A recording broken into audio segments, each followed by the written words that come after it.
अस्सलाम वालेकुम। इस ट्यूटोरियल के अंदर मैं एक्सप्लेन करूंगा कि हम वर्डप्रेस लोकल होस्ट पे कैसे इंस्टॉल कर सकते हैं। लोकल होस्ट पे इंस्टॉल करने के बाद उस पर हम पोस्ट कैसे क्रिएट करते हैं, उसके अंदर हम पेजेस कैसे क्रिएट करते हैं, हम उसके अंदर दीगर थीम्स कैसे इंस्टॉल करते हैं, फिर प्लगइन्स कैसे इंस्टॉल करते हैं और इस तरह डिफरेंट फीचर्स जो हैं वर्डप्रेस के उनको वन बाय वन एक्सप्लोर करूंगा। और सबसे पहले वर्डप्रेस हम इंस्टॉल करने के लिए हमें जो लोकल होस्ट पे रिक्वायरमेंट है वो है कि हमारे पास जैम्प सर्वर इंस्टॉल्ड हो। अगर इन केस अगर आपके पास जैम्प इंस्टॉल नहीं है, आप जस्ट गूगल में सर्च कर सकते हैं जैम्प को। उसके लिए आप जस्ट सर्च करें XAMPP और उसको सर्च करें और हमारे पास जो पहली वेबसाइट आती है apache-friends.org, वहाँ पर जाके आप जैम्प सर्वर जो है डाउनलोड कर सकते हैं।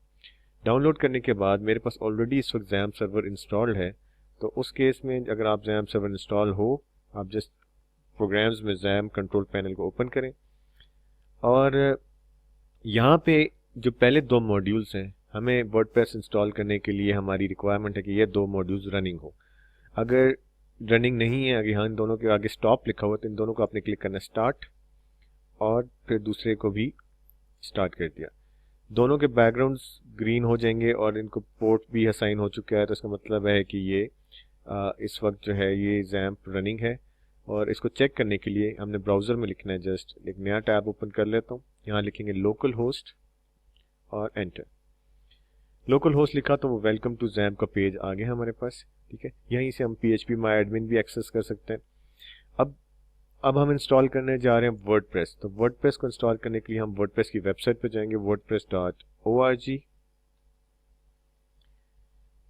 wordpress.org पे जाने के बाद उसको वहाँ से जो लेटेस्ट अवेलेबल वर्जन है, जो इस वक्त करंटली ये इस टाइम जब मैं वीडियो बना रहा हूँ, आज 9 अक्टूबर 2016 है, तो इस वक्त जो अवेलेबल वर्जन है वो है 4.6.1। इसको हमने डाउनलोड कर लेना। डाउनलोड करने के लिए उस पर हमने क्लिक किया, उसके बाद फर्दर हमारे पास दोबारा हम इस पेज पे आ गए। यहाँ पे हमने क्लिक करना है डाउनलोड 4.6.1। यहाँ से हम देख सकते हैं इसका जो जिप का साइज है वो 8.2 MB है। इस पर क्लिक किया डाउनलोड। ये इस वक्त डाउनलोड इसका स्टार्ट हो चुका है। 8.2 MB इसका साइज है। तो सबसे पहले लोकल होस्ट पे हम वर्डप्रेस को इंस्टॉल करेंगे, फिर उसके बाद उसके अंदर पोस्ट ऐड करेंगे जब तक ये डाउनलोड हो रहा है। और पोस्ट और पेजेस के अंदर डिफरेंसेस क्या हैं वो देखेंगे।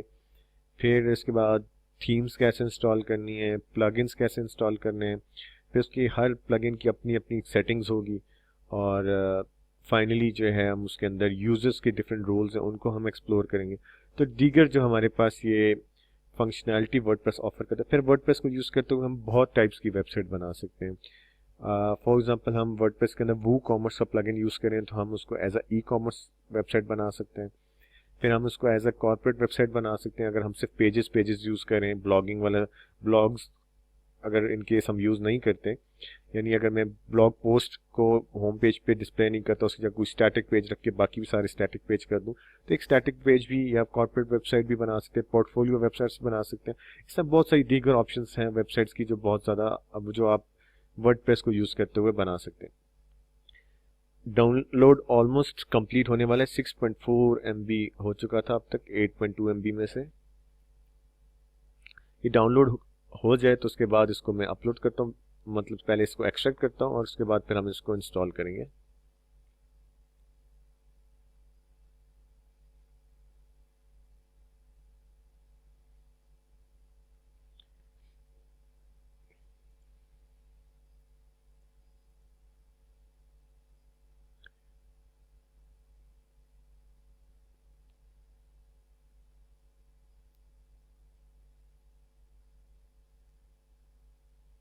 वर्डप्रेस डाउनलोड हो गया है, मेरे पास डेस्कटॉप के ऊपर ये मौजूद है वर्डप्रेस की एक जिप्ड फाइल।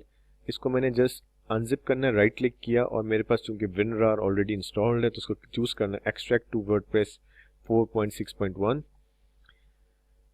जो जिप्ड फाइल है वो अनजिप हो रही है। अनजिप होने के बाद हम इसको इस फोल्डर को रीनेम कर लेते हैं अपनी सहूलियत के लिए और उसके बाद फाइनली इसको हम जैम्प के अंदर htdocs फोल्डर के अंदर कॉपी करेंगे ताकि हम इसको इंस्टॉल कर सकें।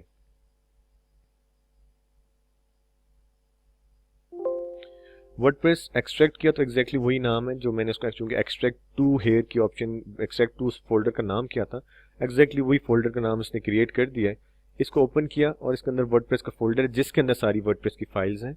इसको हमने जस्ट रीनेम करना है और मैं चूंकि एक ब्लॉग बनाने जा रहा हूँ तो उसको रीनेम करके ब्लॉग कर दिया और यहाँ से इसको मैं कॉपी या कट कर लेता हूँ। कॉपी करने के बाद हम इसको ले जाएंगे अपनी सी ड्राइव के अंदर। यहाँ पे जैम्प का फोल्डर है, उसके अंदर htdocs का फोल्डर है, यहाँ पे ऑलरेडी भी पड़ा हुआ है तो पुरानी एग्जिस्टिंग इंस्टॉलेशन को मैं डिलीट कर देता हूँ। यहाँ ला के मैंने उसको पेस्ट कर दिया ब्लॉग का फोल्डर। ब्लॉग कॉपी करने के बाद वापस आऊँगा ब्राउज़र के अंदर। यहाँ हम लोग लिखेंगे लोकल होस्ट / डैशबोर्ड की जगह अब हमारे जो फोल्डर का नाम है वो आ जाएगा ब्लॉग। ब्लॉग लिखने के बाद एंटर किया। एंटर जब किया तो उसके बाद हम वर्डप्रेस के इंस्टॉलेशन पेज पे आ गए। सबसे पहले हमारे पास ऑप्शन आ रही है लैंग्वेज चूज़ करने की। इसको एज इट इज़ में इंग्लिश चूज़ करने के बाद नेक्स्ट कर देता हूँ, कंटिन्यू। और उसके बाद हमारे पास नेक्स्ट पेज है जिस पे वो कुछ चीज़ें हमें बता रहा है कि हमें ये चीज़ें दरकार होंगी वर्डप्रेस इंस्टॉल करने के लिए। अगले पेज पे जब मैं इसको लेट्स गो करूँगा, जब अभी लेट्स गो पे क्लिक किया तब उसने मुझसे डिमांड कर रहा है कि डेटाबेस नेम चाहिए, यूज़र नेम चाहिए, पासवर्ड चाहिए। तो डेटाबेस क्रिएट करने के लिए हम दोबारा लोकल होस्ट पे जाएंगे, लोकल होस्ट, और उसके बाद कर देंगे php my admin।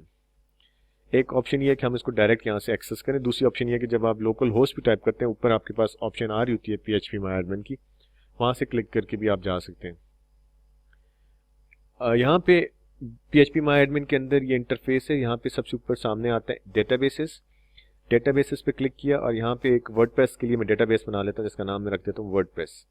अगर वर्डप्रेस नहीं रखना है तो हम इसका कर देते हैं वर्डप्रेस शॉर्ट करके वर्डप्रेस डीबी, यानी वर्डप्रेस डेटाबेस, और क्लिक किया क्रिएट। लेकिन ये इसने अलर्ट दिया कि शायद मैंने ऑलरेडी पहले भी बनाया हुआ है, ये देख सकते हैं ऑलरेडी ये डेटाबेस एग्जिस्ट करता है।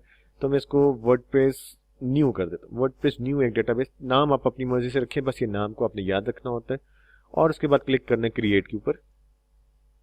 ये भी एग्जिस्ट करता है तो इसके लिए कोई और नाम रख लेते हैं, इसको वर्डप्रेस या कंप्लीट वर्डप्रेस रख लेता हूँ मैं। एंटर किया तो वर्डप्रेस डेटाबेस हमारा क्रिएट हो गया। इसके अंदर हमने एज कोई भी और चेंज नहीं करनी और हमारे पास ये वर्डप्रेस डेटाबेस क्रिएट हुआ है उसके अंदर हमने ये रहा वर्डप्रेस। हमने इसमें कोई टेबल्स कुछ भी नहीं करना, हमने एज इट इज़ वापस अपने इंस्टॉलेशन में आना है। यहाँ पे भी जो बाय डिफॉल्ट उसने डेटाबेस का नाम उठाया तो वो वर्डप्रेस ही था। इन केस आपने किसी और नाम से डेटाबेस क्रिएट किया है तो वही नाम यहाँ पे आ जाएगा, ठीक है।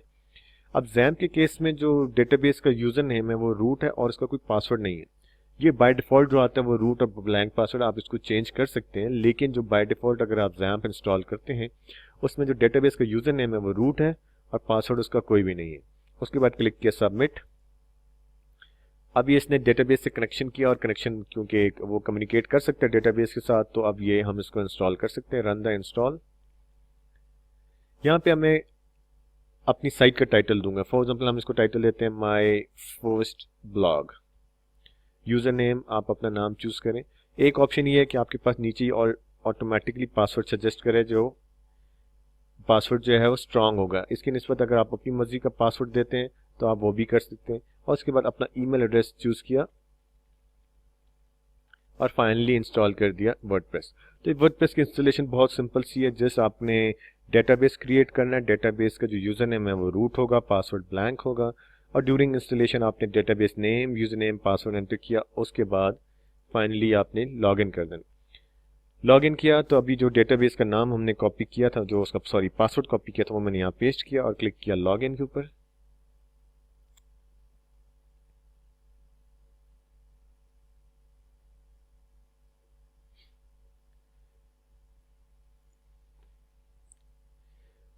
वर्डप्रेस इंस्टॉल हो गया। इस वक्त मैं वर्डप्रेस के एडमिन डैशबोर्ड के अंदर हूँ। इसको मैं फिलहाल अगर जो हमारे पास वेलकम टू वर्डप्रेस, इसको अगर मैं डिसमिस करना चाहूँ ये भी कर सकते हैं, वरना ये आपको काफ़ी शॉर्टकट्स दे रहा है।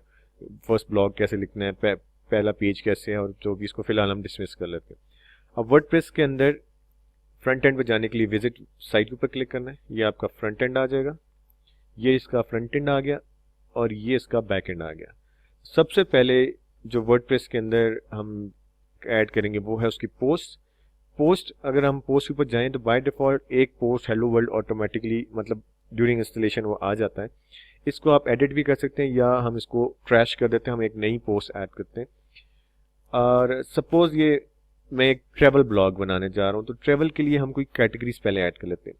कोई भी ब्लॉग किसी से भी रिलेटेड, टेक ब्लॉग है तो उसके गैजेट्स, टेलीकॉम, जिससे भी रिलेटेड आपकी कैटेगरीज हैं, उन कैटेगरीज को हम इस केस में, चूंकि मैं एक ट्रैवल ब्लॉग बनाना चाह रहा हूँ, तो यहाँ पे इसको हम एक कैटेगरी दे दी ट्रैवल। इसका स्लग हटाकर अपडेट किया मैंने, और इसी तरह मैं एक दो कैटेगरीज और ऐड कर देता हूँ, होटल्स। और तो ये दो कैटेगरीज काफ़ी, अब दो कैटेगरीज मैंने यहाँ क्रिएट की। और इसके बाद मैं कंटेंट ऐड करूँगा। कंटेंट ऐड करने के लिए हम जाएंगे ऐड न्यू के ऊपर। ऐड न्यू पे जाने के बाद यहाँ पे हम उसको टाइटल देंगे। फॉर एग्जांपल मैं इसको टाइटल देता हूँ a trip to Fairy Meadows. अब मुझे इस वक्त मेरे पास कोई कंटेंट मौजूद नहीं है, तो मैं कोई डमी टेक्स्ट के लिए मैं वेबसाइट ओपन करूंगा। लॉरम इप्सम से मैं कोई भी डमी टेक्स्ट उठा सकता हूँ। एक प्रोफेशनल लॉरम इप्सम जनरेटर से मैंने यहाँ से कॉपी किया। इस टेक्स्ट का कोई मतलब नहीं है, जैसे आपका डमी टेक्स्ट है। डमी टेक्स्ट को लाकर मैंने यहाँ पे पेस्ट कर दिया। ठीक हो गया। पोस्ट में उसकी टाइटल दी, उसकी डिस्क्रिप्शन दी, राइट साइड से हम उसकी कैटेगरी चूज करेंगे ट्रेवल। फिर इसी से रिलेटेड हम इसके टैग्स ऐड करेंगे। फेरी मेडो से रिलेटेड फेरी मेडो का टैग, ट्रेवल गाइड, और इस तरह जो भी इससे रिलेटेड टैग्स हैं वो ऐड किए। ऐड करने के बाद इसको हम कर देते हैं पब्लिश। पब्लिश करने के बाद फ्रंट एंड पे जाके इसको दोबारा मैं रिफ्रेश करता हूँ। A trip to Fairy Meadows आ गया। इसको देख सकते हैं, इसका टाइटल आ रहा है, उसका नीचे उसका कंटेंट आ रहा है, फिर उसके बाद जो उसके नीचे जो हमने टैग्स डाले थे वो आ रहा है, आज की डेट आ रही है, और उसके बाद नीचे इसके ऑप्शन है लीव अ कमेंट की। इसके ऊपर कमेंट भी, नीचे कमेंट करने की भी ऑप्शन मौजूद है। अब इसके बाद इसके अंदर हम कोई इमेज ऐड करते हैं। इमेज ऐड करने के लिए यहाँ पे इमेज ऐड करने के लिए हमने जस्ट इसके वापस इसमें गए, पोस्ट के अंदर यहाँ पे ऑप्शन है ऐड मीडिया की। यहाँ पे कहीं भी इमेज में ऐड करना चाहूँ, यहाँ पे क्लिक किया, उसके बाद कर दिया ऐड मीडिया। ऐड मीडिया के बाद हम पिक्चर अपलोड करेंगे। इस वक्त मेरे पास पिक्चर चूंकि अवेलेबल नहीं है, तो मैं ये वीडियो थोड़ी देर पॉज करके पिक्चर कॉपी करता हूँ, उसके बाद हम इस वीडियो को फर्दर कंटिन्यू करते हैं। मैंने एक पिक्चर अपने पास डेस्कटॉप पे कॉपी की है, उस पिक्चर को अब मैं इसमें इंसर्ट करना चाहता हूँ। उसको इंसर्ट करने के लिए अब जस्ट मैं सिलेक्ट फाइल्स करूँगा, और डेस्कटॉप के ऊपर ये पिक्चर मैंने अपलोड कॉपी की हुई थी उसको सिलेक्ट किया। सिलेक्ट करने के बाद अब इस पिक्चर को हम उस पोस्ट के अंदर इंसर्ट करना चाहता हूँ। इंसर्ट करने के लिए राइट साइड से थोड़ा सा स्क्रॉल किया, तो वहाँ मुझे ऑप्शन दे रहे हैं कि अलाइनमेंट क्या होगी, लेफ्ट होगी, राइट होगी, सेंटर होगी, नन होगी। पिक्चर का पूरा साइज, फुल साइज तो बहुत बड़ा साइज हो जाएगा, लार्ज होगी, मीडियम होगी। फॉर एग्जाम्पल इसको मैं मीडियम रखा, और इसको अलाइनमेंट फिलहाल मैं कोई भी चेंज नहीं करता, और इसको मैंने कर दिया इंसर्ट टू पोस्ट। अब ये पिक्चर हमारी इंसर्ट हो गई है, और अगर इसको मैं अपडेट करने के बाद फ्रंट एंड पे देखता हूँ, इसको मैंने रिफ्रेश किया तो एक पिक्चर आ रही है, लेकिन उसके साथ जो टेक्स्ट है वो कुछ ठीक नहीं आ रहा। तो इसकी मैं अलाइनमेंट चेंज करता हूँ। अलाइनमेंट के लिए अभी ऑलरेडी पिक्चर इंसर्टेड है, इसके ऊपर जस्ट एक क्लिक करना है। एक क्लिक करेंगे तो ये ऑटोमेटिकली अलाइनमेंट के ऑप्शन दे रहा है। अभी ये करंटली था नो अलाइनमेंट, इसको मैं दे देता हूँ अलाइन लेफ्ट। अलाइन लेफ्ट किया तो ये टेक्स्ट के साथ ऑटोमेटिकली लेफ्ट अलाइन होगी ये पिक्चर। और उसके बाद अपडेट किया, दोबारा अपडेट करने के बाद इसको मैंने फ्रंट एंड को रिफ्रेश करना है, तो ये आपकी पिक्चर आ गई है। पिक्चर टेक्स्ट के साथ लेफ्ट अलाइन है, और हमारा एक पोस्ट क्रिएट हो गया है। अब पोस्ट जो है वो रिवर्स क्रोनोलॉजिकल ऑर्डर में चलता है। जो लेटेस्ट पोस्ट है वो ऊपर होगी, जो पुरानी पोस्ट है वो नीचे होगी। अब इसी तरह कोई भी पोस्ट है, वहाँ आपके पास राइट पे पब्लिश करने के जगह, जहाँ आप पब्लिश कर सकते हो, सॉरी पब्लिश की जो ऑप्शन है, वहाँ पे आपके पास ये भी ऑप्शन है कि आप इसको एडिट करके किसी प्रीवियस डेट के अंदर, या अगर आप स्केड्यूल करना चाहें, अगर आप चाहते हैं कि ये पोस्ट है कल नहीं, परसों नहीं, उससे आगे दिन आना चाहिए, तो आप किस फ्यूचर की किसी डेट में भी इसको स्केड्यूल कर सकते हैं। जब फ्यूचर की वो डेट आएगी, ऑटोमेटिकली ये पोस्ट पब्लिश हो जाएगी। तो ये तो जस्ट सिंपल था कि एक आपने पोस्ट कैसे ऐड करना है। पोस्ट ऐड करने के लिए इसके अंदर आपने टाइटल देना है, डिस्क्रिप्शन देनी है, उसमें कोई मीडिया इंसर्ट करना है, कैसे करेंगे, और उसके बाद फिर आप उसको कैटेगरी असाइन करेंगे, और लास्टली ये है कि उसको टैग्स असाइन करके। अब बाय डिफॉल्ट अगर देखा जाए तो हर पोस्ट के ऊपर कमेंट पोस्ट किया जा सकता है, लेकिन अगर आप चाहें किसी स्पेसिफिक पोस्ट के ऊपर कोई कमेंट पोस्ट ना करे यूज़र, उसके लिए हम इस कमेंट्स को डिसेबल करने के लिए स्क्रीन के ऊपर टॉप पे ऑप्शन होती है स्क्रीन ऑप्शंस, इस पर क्लिक किया। यहाँ पे हमारे पास ऑप्शन होती है डिस्कशन की।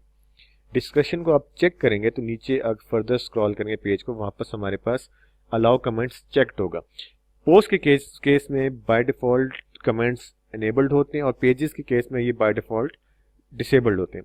अब यहाँ से हम इनको अनचेक करेंगे तो फ्रंट एंड पे कमेंट्स की ऑप्शन जो है वो डिसेबल हो जाएगी। अब ये तो था पोस्ट। इसके बाद हमारे पास नेक्स्ट चीज़ है वो है मीडिया। मीडिया के अंदर वो एक इमेज आ रही है जिसको मैंने खुद अपलोड किया था जब मैं पोस्ट ऐड कर रहा था। अदरवाइज आप इसके अंदर कोई भी इमेजेस एक वक्त में बल्क में इमेजेस भी अपलोड कर सकते हैं यहाँ से सिलेक्ट फाइल्स की, और जब आप पोस्ट दोबारा क्रिएट करने जाएं तो उस मीडिया लाइब्रेरी के अंदर से जो इमेज आपको रिक्वायर्ड है वो इंपोर्ट कर सकते, वो इंक्लूड कर सकते हैं। नेक्स्ट चीज़ आती है पेजेस। अब पेजेस और पोस्ट में ये डिफरेंस है कि पोस्ट तो हमारी एक रोज़ की अपडेट हो गई, या अगर ट्रैवल ब्लॉग है तो रोज़ की एक नई स्टोरी हो गई, और वो जो रिवर्स क्रोनोलॉजिकल ऑर्डर में चलता है तो पुरानी पोस्ट नीचे होगी, नई पोस्ट ऊपर आएगी। लेकिन कुछ कंटेंट ऐसा होता है जो हमें स्टैटिक चाहिए। स्टैटिक से मुराद हो सकता है हमारे इस ब्लॉग में हमें कोई कॉन्टैक्ट डिटेल्स डालनी हो, कहीं हमारे पास कोई अबाउट अस या सर्विसेज हो, कुछ ऐसा पेज जो जिसके ऊपर लोग भी कमेंट ना करें और वो कंटेंट चेंज भी ना हो, वो फिक्स्ड रहे, स्टैटिक रहे, उसके लिए हम क्रिएट करते हैं पेजेस। पेजेस के अंदर भी एक पेज बाय डिफ़ॉल्ट आता है सैम्पल के नाम से। इसको मैं ट्रैश कर देता हूँ। यहाँ पे हम नया पेज ऐड करते हैं, ऐड न्यू, और यहाँ पे क्लिक किया अबाउट अस, और इसके लिए भी मैं कोई डमी टेक्स्ट यहाँ से उठा लेता हूँ लॉरम इप्सम से। और अब यहाँ से जैसे मैंने कहा था कि पेजेस के केस में जो कमेंट्स होते हैं वो बाय डिफ़ॉल्ट, अगर हम इस पर दोबारा डिस्कशन में जाके चेक करें, वो बाय डिफ़ॉल्ट अनचेक्ड होते हैं, क्योंकि मैं नहीं चाहता कि हम अगर मैं कोई ब्लॉग बना रहा हूँ उसमें कोई स्टैटिक इन्फॉर्मेशन है, कॉन्टेक्ट अस है, अबाउट अस है, उसके ऊपर कोई लोग कमेंट्स पोस्ट करेंगे, तो पेजेस के केस में हम इनको अनचेक्ड ही रहने देते हैं और उसके बाद इसको कर दिया पब्लिश।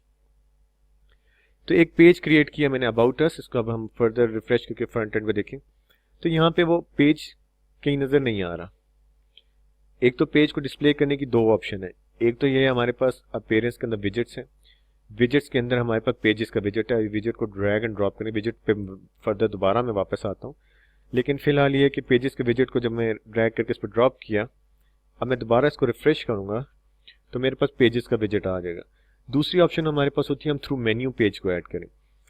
तो अब पेजेस के बाद नेक्स्ट चीज़ जो आती है वो हमारे पास आते हैं, हम अपीयरेंस में आते हैं। अपीयरेंस में सबसे पहले हम मेन्यूज़ पे आ जाते हैं, उसके बाद फिर थीम्स और बाकी चीज़ों को डिस्कस करते हैं। सबसे पहले हमने मेन्यू क्रिएट करना है। मेन्यू क्रिएट करने के लिए यहाँ पे देखें कोई मेन्यू क्रिएट नहीं हुआ सबसे पहले क्लिक करना है मेन्यूज़ के ऊपर। यहाँ पे इसको कोई मेन्यू का नाम, मैं इसका नाम भी मेन्यू ही रख देता हूँ और क्लिक किया क्रिएट मेन्यू। और अब उसने बताया कि इस थीम की लोकेशन कौन कौन सी, सोशल लिंक्स मेन्यू है, प्राइमरी मेन्यू, लेकिन मैं चाहता हूँ जो मेन्यू में क्रिएट कर रहा हूँ वो प्राइमरी मेन्यू में डिस्प्ले करे। इस मेन्यू में क्या क्या आएगा, इसमें अगर हम व्यू ऑल करें तो इसमें हम पेजेस कर सकते हैं, ये ऑटोमेटिकली आपका ये कस्टम लिंक है, फिर पेज आ गया। इसके बाद आपको पोस्ट ऐड करना चाहिए वो यहाँ आ सकती है, या फिर हम इसमें कैटेगरीज ऐड कर सकते हैं। दो कैटेगरीज, हम दोनों कैटेगरीज को यहाँ सेलेक्ट करके वो इंसर्ट कर दिए इसमें। तो ये कुछ मेन्यू मैंने क्रिएट किया और उसके नीचे उसकी थीम के अंदर लोकेशन स्पेसिफाई किया और उसके बाद कर दिया सेव मेन्यू। और हम फ्रंट एंड पे वापस जाके इसको रिफ्रेश करूँगा तो ये हमारे ऊपर जो पेजेस हैं वो आ रहे हैं। इसमें से ये एक एक्सटर्नल लिंक तो नहीं था, जस्ट ये बेसिकली कस्टम लिंक था होम वाला। अबाउट अस एक पेज हो गया, होटल्स और ट्रेवल जो है हमारे पास कैटेगरीज होगी। तो ये एक मेन्यू क्रिएट किया है किसके थ्रू, अपीयरेंस में जाकर मेन्यूज़ के अंदर। जैसे मैंने कहा कि पेजेस को हम मेन्यू के थ्रू ऊपर डाल सकते हैं, तो अब ये हमारा अबाउट अस का जो पेज है ये मैंने मेन्यू के थ्रू टॉप पे ऐड कर दिया। अब इस पर क्लिक किया तो अबाउट अस का पेज आ गया और इसके नीचे कोई कमेंट करने की ऑप्शन नहीं है, ठीक है। नेक्स्ट चीज़ आती है हमने इसकी हमने थीम चेंज करनी है, फिर हमने थीम को कस्टमाइज कैसे करना है, विजेट्स कैसे ऐड करनी है, हेडर बैकग्राउंड सब ऐड करने हैं। लेकिन वो नेक्स्ट वीडियो के अंदर मैं अपलोड करता हूँ, सॉरी नेक्स्ट वीडियो के अंदर वो मैं एक्सप्लेन करके फिर उसके बाद उसको अपलोड करूँगा।